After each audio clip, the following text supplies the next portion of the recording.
It's been a great experience so far. But I'd like to tell you a lot about the journey that I've really had and the childhood that I went through. It's going to be a lot about me, but I will also talk about the things I intend to do with the kids here. Okay, he can't do mathematics, he can't do science. I luckily hadn't gotten far enough to get physics, chemistry and biology. Sorry, Ryan, I skipped that part. I had EVS, and that itself was traumatic for me because it was all of those notes, writing on the board, sitting in the last bench with glasses, trying to, figure out what the board says and making sure you write notes. And someone who was later when I reached the fourth school, okay, so I went to, I forgot it, so Bishop Gardens, India International, Royal Concord, and then at Royal Concord, because every time the science class happened, I would call myself sick and I would go to the nurse's room because I hadn't done any project. Like I wouldn't have finished my homework because I had no idea what was going on. And this one day, the principal called my parents and said, I think your child is dyslexic.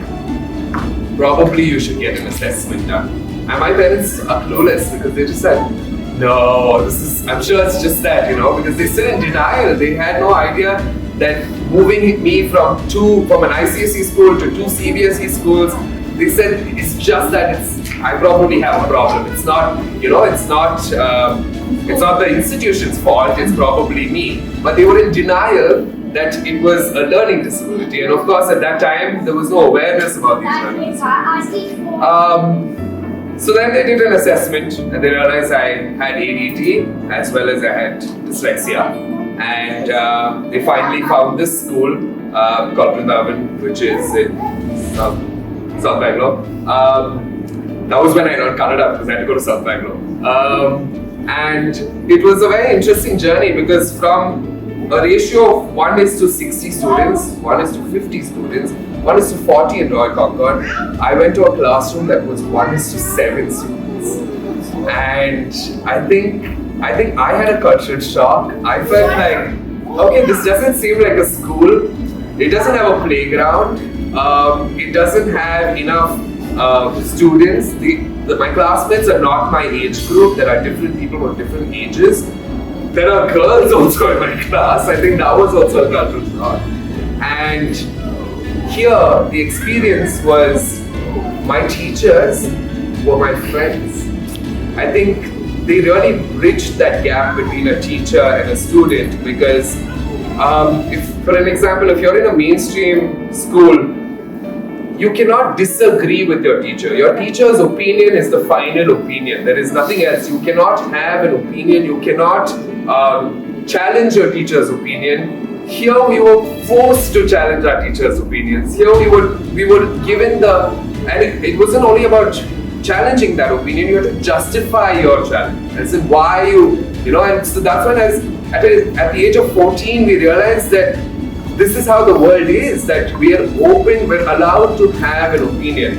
And the one thing I realized in that school is more than the teachers just loving their students, they respected us. And that's, I think, what really made a big difference in my life. Some of the challenges I had as a student, as I said, learning languages, can't do that. Mathematics, not my forte, I can't do it. My handwriting, even till date, is terrible. There's a way to read my handwriting. I would tell people, just turn the page to your, diagonally, then you'll be able to read it. Because it's going towards, off the page a little bit. Spellings, I can't deal with spellings. Oration, we see that's improved. Memorizing, still not improved or using a paper. Patience, it's something that I'm still learning. To be patient, and I think that's something that all of us continue to keep learning, right? So I did history, economics, sociology and political science and English, and I didn't do French. So every time everyone else had French, we would go away to Forum Hall to do things that I would talk about. So subjects that really helped me in school that changed my daily life routine, right? Like, you don't need maths and science. As Preeti ma'am said, you have a calculator today. Technology is growing. You don't need to learn algebra for your daily life. Like, honestly, I don't see the purpose from it. But I learned functional math, I learned mental maths, things that I still do in my head, that I'm able to calculate basic numbers, percentage, and things like that in my head without using a calculator. Every time I go to a restaurant, the bill comes to me because I'm good at dividing it with everyone. Also because I'm the chef apparently. So, and those are things that really help me cope with my day-to-day life. So the most important thing that I realized growing up was, and to see the improvement and the growth in life, was I had a great support system, I had a structured routine, I had a really good friend circle, and I had really great extracurricular activities. I never played sports. I did horse riding, rock climbing, swimming. I did some really odd things growing up because I just didn't want to do conventional sports. Every time there was PT class, I had a tree house in Cotton, but I would play in the tree house by myself with other dyslexic kids, I think. And then, so the few things that I sort of did, and I take pride in the things that I've done, is, as I mentioned earlier, some of the challenges. So in Christ University, for someone who the biggest challenge was spelling and oration, I became the chief editor of their social magazine. And for me, that was a big deal.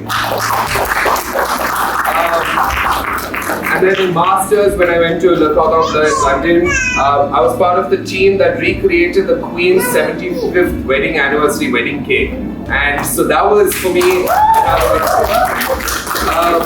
when I came back to India, at the age of 23, I opened my own bakery, I revived my great-great-grandfather's bakery, which was started in 1888, and that's what I did. And the last, but the not least, before that, and so after that, I also worked for an NGO that my previous employer was here earlier. She runs an NGO for women and transgender people and kids with special needs that teaches a skill for free, which was baking at that time. And I created that curriculum, and I did a couple of classes and so on. The biggest challenge I faced here, which I take pride in, and I also learned to enjoy it, was my class had to be translated into 5 languages. In a session, I would talk in English, then I would change it to Kannada, to Tamil, to Telugu, and finally in Hindi. So all of those challenges of languages was challenged itself. And that's something that I really take pride in, because what is a language? Why do we need to learn a language? Because a language is only needed to communicate. That is about it. And if I'm able to communicate, that's all. I can't read any of these languages, I can't write any of these languages. But the fact I can speak them is all that I need to know. And that's one of the things. And finally, for someone who was a special education needs child to come here and teach as a special educator, I'm really grateful. Thank